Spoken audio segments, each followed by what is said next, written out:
Herkese merhaba sevgili takipçilerim. Sevda'nın Örgü Evi YouTube kanalıma hoş geldiniz. Bugün sizlere şiş işi, bayan yeleği, atkılar, şallar yapabileceğiniz çok amaçlı örgü anlatacağım. Örgümüz için böyle orta kalınlıkta yelekli ip kullandım. 3 numarada şişim var. Örneğimiz böyle sevgili izleyicilerim. Uzatmalı, bağlamalı bir örgü. Arka yüzü bu şekilde, ön yüzü de bu şekilde. Şimdi bir örneği için 6 ilmek arasında da 2 tane ilmeğim var. Toplamda 8 tane ilmeğimiz var bir örneği için. Bugün sizlere 2 tane örneğini anlatmak istiyorum. Ara ara da sizler için örmüş olduğumuz bu parçayı göreceksiniz. Hemen modelimize başlayalım. İlmeklerimizi attık. Arka yüzden hemen başlıyorum şu şekilde. Şimdi lastik olmadığı için arka yüzün böyle tamamını şu şekilde ters örüyorum baştan sevgili izleyicilerim. Ya da şöyle başlayalım hemen. Şimdi 2 tane düz örelim. 6 tane ters örelim. Bu lastik olmadığı için şimdi modelimiz normalde arka yüzden başlanan bir model. 2 4 6. Şimdi 2 tane yine düz örüyorum. Tekrar 6 tane ilmeğimi ters örüyorum.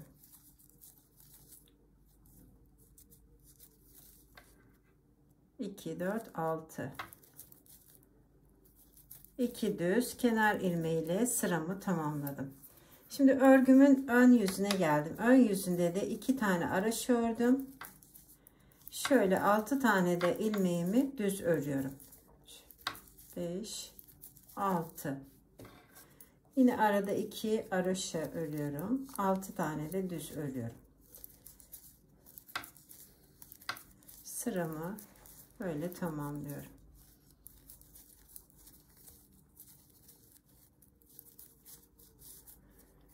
Şimdi arka yüzüne geldik örgümüzün. Böyle kenar ilmeğimizden sonra bakın buradaki 2 tane düzümü örüyorum. Aynı şekilde 2 düz. Sonra burada 6 tane tersim var bakın 2 4 6. Bu birinciyi şu şekilde 2 dolayıp 1 örüyorum. Sonra 4 tanesini normal ters örüyorum. Ve 6.'yı da aynı şekilde yapıyorum bakın. 2 tane de düz örüyorum. İkinci modelde de bakın birinci ilmeğini bu şekilde ördüm. 4 tane ilmeğini ters örüyorum. Sonuncu ilmeği de bu şekilde ördüm. 2 düz ve sıramı bitirdim. Şimdi ön yüzündeyim. 2 tane araş ördüm. Bu dolamış olduğum ilmeği bakın örmeden aldım. 4 tane ilmeğimi şimdi düz örüyorum. Ve dolamış olduğumu tekrar bırakıyorum ve örmüyorum. Arada 2 araşa yine örmeden aldım. 4 tane de ilmeğimi düz örüyorum. Ve yine örmeden bırakıyorum. Ve sıramı tamamladım. Şimdi örgümüzün arka yüzündeyim. Yine bakın bu örmeden alıyorum. 4 taneyi ters ördüm ve örmeden aldım. Yine aynı şekilde örmeden alıyorum. 4 ilmeğimi ters örüyorum. Yine örmeden alıyorum. Şimdi örgümün ön yüzü son sırasına geldik. Kenar ilmeğimizden sonra 2 haroşa ördük. Şimdi burada örmeden aldığım ilmeği şu şekilde bakın. İkisini ön şişime aldım. Düz örüyorum. Ve bu örmeden aldığım ilmeği de örüyorum. Şimdi diğerini de tam tersi bunu öne alıyorum. Ve düz örüyorum. Bakın bu şekilde. Arada 2 ilmeğimi haroşa ördüm. Şimdi tekrar ediyorum yine. Bu örmeden almış olduğum ilmeği en sona geçiriyorum. Bu ikisini de en başa ve 3 ilmeğimi de düz örüyorum. Şimdi tekrar sağa doğru 2 ilmeğimi yer değiştiriyorum. Örmeden almış olduğum ilmeği en başa geçirip düz örüyorum üçünü de. Ve sıramı tamamladım. Bakın sevgili izleyicilerim. Bir örneğim bitti. Şimdi ikinci modelimize başlamadan sizler için örmüş olduğum parçayı görelim. Hemen kaldığımız yerden yine devam edeceğiz. Şimdi bakın bitirdik. Hiç örmedim. Devam ediyorum. 2 tane ilmeğimi şimdi düz örüyorum. Bakın burada görüldüğü gibi. Sonrasında hemen bu ilmeği tekrar böyle başladım. 4 tane de ilmeği ters ördüm.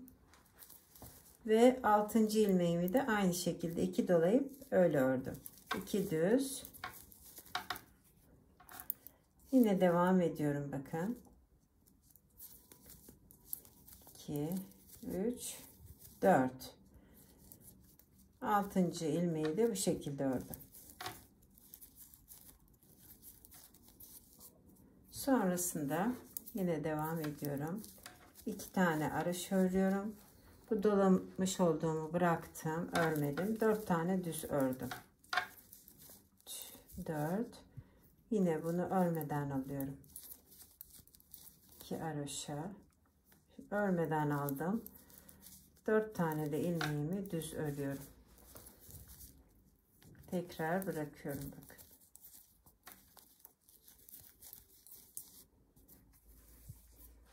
Şimdi arka yüzde de görüldüğü gibi örüyorum. Ön yüzde videomu tamamlayacağım sevgili izleyiciler. 4 tane ters örmeden aldım. 2 düz arada yine örmeden alıyorum. 4 tane ilmeğimi ters örüyorum. Örmeden alıyorum.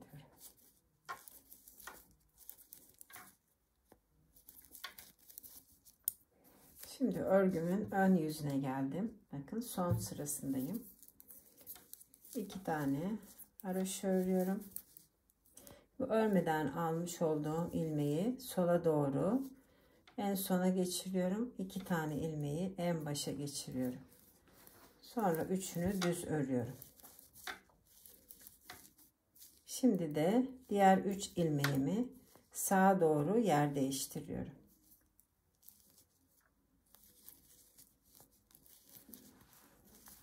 Ve sıramı tamamladım. Bakın.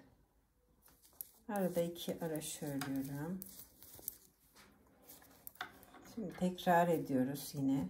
Bu örmeden aldığımı önce sola doğru, sonra düz örüyorum.